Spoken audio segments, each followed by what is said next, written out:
ಇನ್ಸ್ಟಾಗ್ರಾಮಲ್ಲಿ business ID ಇದೆ, ಒಳ್ಳೆ ಕಂಟೆಂಟ್ ಆಗ್ತಾ ಇದ್ದೀನಿ, ಆದರೆ ಫಾಲೋವರ್ಸು ಆಮೇಲೆ ರೀಚ್ ಬರ್ತಾನೆ ಇಲ್ಲ ಅಂದರೆ ಏನು ಮಾಡಬೇಕು ಅಂದರೆ, ಒಂದು ಫೇಸ್ಬುಕ್ ಆ್ಯಡ್ ಅಕೌಂಟ್ನ ಕ್ರಿಯೇಟ್ ಮಾಡ್ಕೊಂಡ್ಬಿಟ್ಟು, ಕ್ರಿಯೇಟ್ ಆದಮೇಲೆ ಕ್ಲಿಕ್ ಮಾಡಿ ಅದರಲ್ಲಿ ಟ್ರಾಫಿಕ್ ಕ್ಯಾಂಪೇನ್ನ ಸೆಲೆಕ್ಟ್ ಮಾಡಿಕೊಂಡು ಮ್ಯಾನ್ಯುಯಲ್ ಆಗಿ ಸೆಟಪ್ ಮಾಡಿ. ಸ್ಟಾರ್ಟಿಂಗಲ್ಲಿ ಬಜೆಟ್ ಕೇಳುತ್ತೆ. ಪರ್ ಡೇ ನೀವು ಏನು ಮಾಡಬೇಕಂದ್ರೆ ಜಸ್ಟ್ 100 ರುಪೀಸ್ಗೆ ನೀವು ಆ್ಯಡ್ನ ರನ್ ಮಾಡ್ಬೋದು.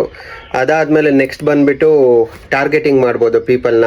ಫಾರ್ ಎಕ್ಸಾಂಪಲ್ ಬ್ಯಾಂಗ್ಳೂರಲ್ಲಿ ಇರೋರಿಗೆ ಮಾತ್ರ ರೀಚ್ ಆಗಬೇಕು, ಆಮೇಲೆ ಪರ್ಟಿಕ್ಯುಲರ್ ಏಜ್ ಗ್ರೂಪ್ ಅವ್ರಿಗೆ ಮಾತ್ರ ರೀಚ್ ಆಗಬೇಕಂದ್ರೆ ಅದನ್ನ ನೆಕ್ಸ್ಟ್ ಸೆಕ್ಷನಲ್ಲಿ ನೀವು ಸೆಲೆಕ್ಟ್ ಮಾಡ್ಕೊಬೋದು. ಆಮೇಲೆ ಪೀಪಲ್ ಇಂಟ್ರೆಸ್ಟ್ ಬೇಸಿಸ್ ಮೇಲೇನು ಕೂಡ ನೀವು ಸೆಲೆಕ್ಟ್ ಮಾಡ್ಕೊಬೋದು. ಅದಾದಮೇಲೆ ನೆಕ್ಸ್ಟ್ ಬಂದುಬಿಟ್ಟು ನಿಮ್ಮದು ಆ್ಯಡ್ ಕ್ರಿಯೇಟಿವ್, ಥರ್ಡ್ ಪಾರ್ಟ್ ಬಂದುಬಿಟ್ಟು ಆ್ಯಡ್ ಕ್ರಿಯೇಟಿವ್ನ ಸೆಲೆಕ್ಟ್ ಮಾಡ್ಕೊಬೇಕಾಗುತ್ತೆ. ಇದರಲ್ಲಿ ನೀವು ನಿಮ್ಮ ಬಿಸ್ನೆಸ್ ಇನ್ಸ್ಟಾ ಬಿಸ್ನೆಸ್ ಪೇಜಲ್ಲಿ ಯಾವುದು ಒಳ್ಳೆ ಕಂಟೆಂಟ್ ಇದೆ ಅಂತ ನಿಮ್ಗೆ ಅನಿಸುತ್ತೆ ಅದನ್ನ ನೀವು ಇಲ್ಲಿ ಬಂದುಬಿಟ್ಟು ಸೆಲೆಕ್ಟ್ ಯೂಸಿಂಗ್ ಎಕ್ಸಿಸ್ಟಿಂಗ್ ಪೋಸ್ಟ್ ಮೇಲೆ ಕ್ಲಿಕ್ ಮಾಡಿ ನಿಮ್ಮ ಇನ್ಸ್ಟಾಗ್ರಾಮ್ ಪೇಜ್ಗೆ ಕರ್ಕೊಂಡೋಗುತ್ತೆ.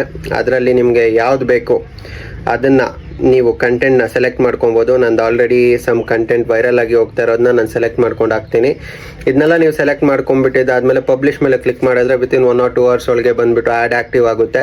ನೀವು ಟಾರ್ಗೆಟ್ ಮಾಡಿರೋಂಥ ಪೀಪಲ್ಗೆ ಮಾತ್ರ ಆ್ಯಡ್ ಶೋ ಆಗುತ್ತೆ ಆ್ಯಂಡ್ ಫಾಲೋವರ್ಸು ಝುಯ್ ಅಂತ ಹೋಗುತ್ತೆ. ನೀವು ಫೇಸ್ಬುಕ್ಗೆ ಮನಿ ಪೇ ಮಾಡ್ತಾ ಇರೋದ್ರಿಂದ ಮುಕ್ಳಿ ಮುಚ್ಕೊಂಡು ಅದು ನೋಡ್ಸೋರ್ಗೆ ನೋಡ್ಸುತ್ತೆ, ಒಳ್ಳೆ ಫಾಲೋವರ್ಸ್ ಬರ್ತಾರೆ, ರೀಚ್ ಸಿಗುತ್ತೆ. ಅದಾದಮೇಲೆ ಬೇಕಾದರೆ ನೀವು ಸ್ಟಾಪ್ ಮಾಡಿಬಿಟ್ಟು ಆರ್ಗ್ಯಾನಿಕ್ ಆಗಿ ಕಂಟೆಂಟ್ನ ಗ್ರೋ ಮಾಡ್ಕೊಬೋದು. ಇಂಥ ಒಳ್ಳೆ ಬಿಸ್ನೆಸ್ ಟಿಪ್ಸ್ ಬೇಕು ಅಂದರೆ ಫಾಲೋ ಮಾಡ್ಕೊಳ್ಳಿ ನನ್ನ ಪೇಜ್ಗೆ.